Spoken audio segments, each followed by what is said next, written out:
Welcome, I'm Darren, and I'm actually writing a book on cards. In doing this project, the Sports Card Professor project, over the last 3 years, I've been seeing cards in the 90s in a whole different way than I ever had before, and building a knowledge base that is really pretty exciting to see. And as I've been doing this, I've been discovering through lines about the evolution of cards that I never really noticed. And this summer it dawned on me that I'm basically writing a book. Not so much with this as much as with the Sports Trading Card Hall of Fame, where I've actually been building out these individual stories. I've been realizing that these are essentially chapters of a book. So that's what I decided to do, to sit down and write a book about sports cards in the 90s, specifically the innovations and the evolution of cards over the course of that decade. That's what I'm writing a book about. And I wanted to put together a video to do two things. And I'll talk about the book in a minute, but one, at some point I'm going to need to, sometime very soon, going to need to start talking to agents and to publishing companies. And in sports cards, we don't really have much of a built-in audience for books. There's not a part of the book industry that really specializes in this necessarily. And I don't even know if there are any books about the 90s, cards in the 90s. I haven't run into any. So that means that we need to kind of market this on our own. And so I wanted to do a video to, ideally, if you want to buy a copy of this book, hit the like button. And that will give me the ability, if we can potentially get enough likes to the video, I could then go to publishers and to agents with it and say, look, this is a built-in audience already. So there's that, but also if you do want to see this book become a reality, please let people know about this video, because I'm not looking for subscribers with this. That's not my goal. I wouldn't say no to subscribers, but it's not my goal to do that. Instead, I just want to get more people interested in the potential of this book, so that I can ideally sell this to a publisher to turn it into a reality. Because I think it really is about time that we get a book on cards in the 90s. This is something that's been kind of overlooked, and part of the reason for that is that it still seems pretty new, because really the cards are, relatively speaking, they are still kind of new. There's an evolutionary growth that happened in the 90s that hasn't really happened since. And part of the reason that I want to put it down in the book is because there's so much that happened in the 90s. To give you an idea, the 90s last 12 years, from 1989 through 2000.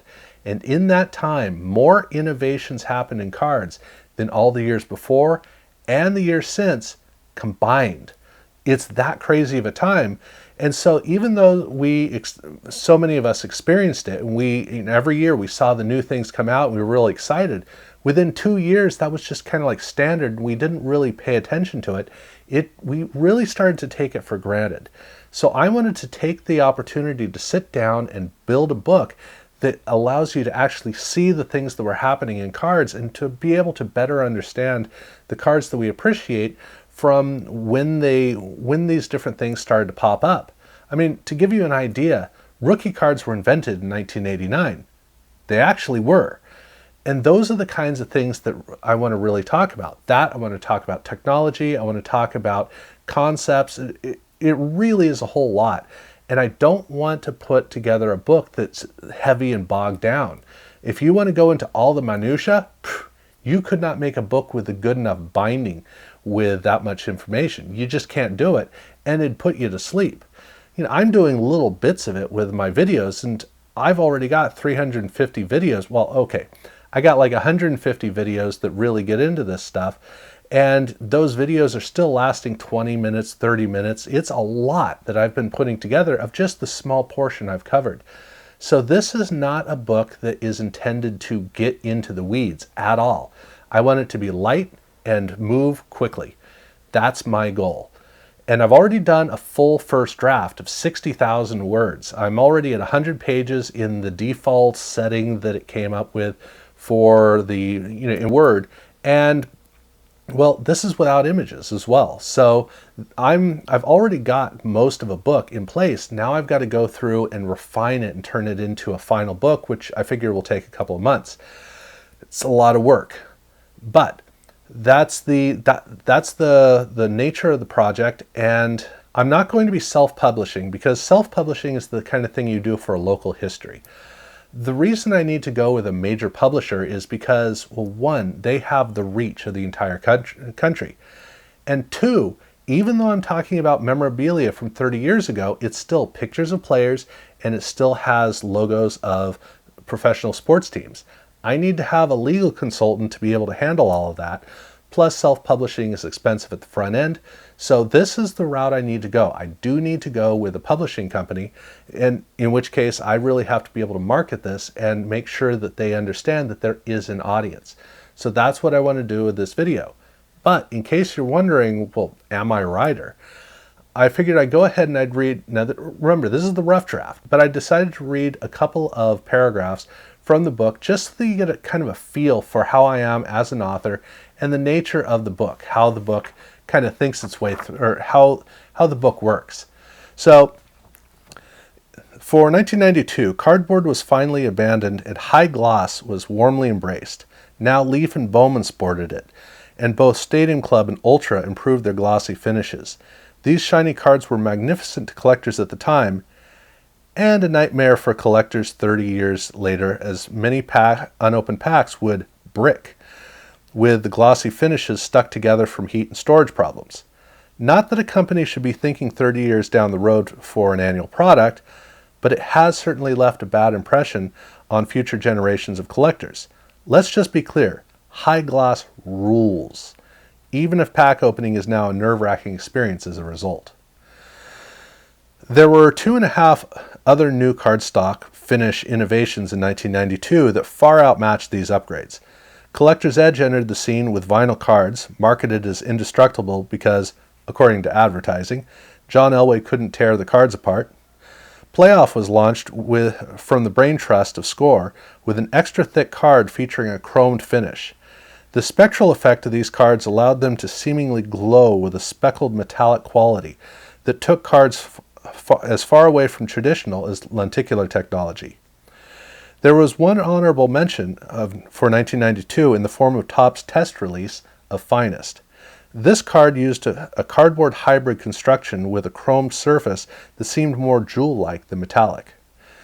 The depth that the card finish possessed emulated enamel jewelry, and the contours of the surface created a glisten effect unlike even the prisms that Pacific and Donruss were inserting into their packs. Any conversation about what is a card was suddenly silenced. There could be no going back for the industry at this point, and since it was traditional Topps unleashing this blast of innovation, it truly defined high-end card concepts. Cards could be anything, within reason. So that's the way that I'm building the book. That is the nature of how I'm looking at the different aspects of the cards over time. That gives you a feel for how I'm writing it and how I want to keep things kind of quick and to the point. Now this will expand out a little bit more, and I'll build out the wording to be a lot better.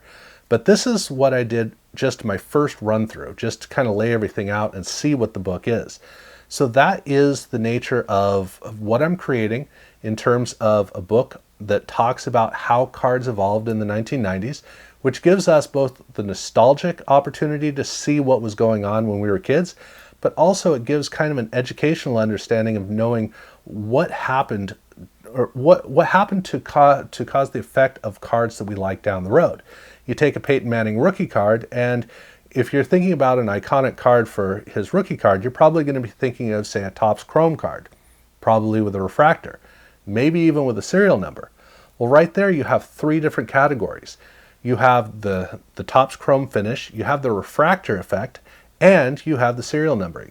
All 3 of those were things that evolved in the 1990s and formed into what we just kind of understand as cards. So that's what I want to do with this book, is to really break that down and help you to understand it. So again, I'd love to be able to get some help in trying to turn this into a reality. And all that I really need is for people to hit the like button on this video if this is a book that you really would like to see turned into a reality and possibly buy.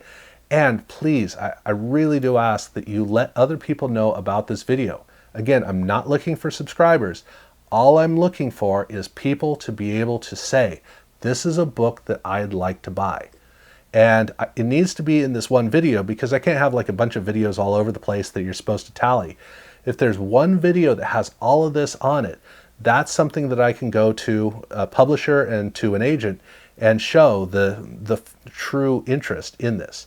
So that's what I request, and I humbly request that.